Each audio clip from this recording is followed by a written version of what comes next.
मैं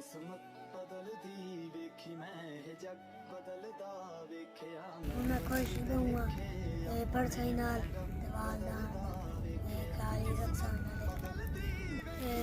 बैग शैग मिल गया, शूज मिल गए, स्कूल ही किया कर सकते नाले वालदान दा सारा ही बन सकता। नाजरीन, ये वो बच्चा है जिसकी वीडियो तकरीबन 2 हफ्ते पहले मैंने अपलोड की थी, जिसमें ये बता रहा था कि मैं स्कूल इसलिए नहीं जाता कि मेरे पास school shoes, uniform, school bag और किताबें कापियाँ नहीं हैं, जिसकी वजह से मैं स्कूल नहीं जा रहा। तो मैंने वीडियो अपलोड की। वीडियो अपलोड करने के बाद अल्हम्दुलिल्लाह इसके स्कूल शूज़, किताबों, कापियों और इसकी यूनिफॉर्म वगैरह का बंदोबस्त हो गया है। हमने इसको सब चीज़ें लेकर दे दी हैं। आप लोगों का बहुत बहुत शुक्रिया। बेटा खुश हो? अब स्कूल जाओगे ना? पढ़ना है अब आपने, ठीक है इंशाल्लाह।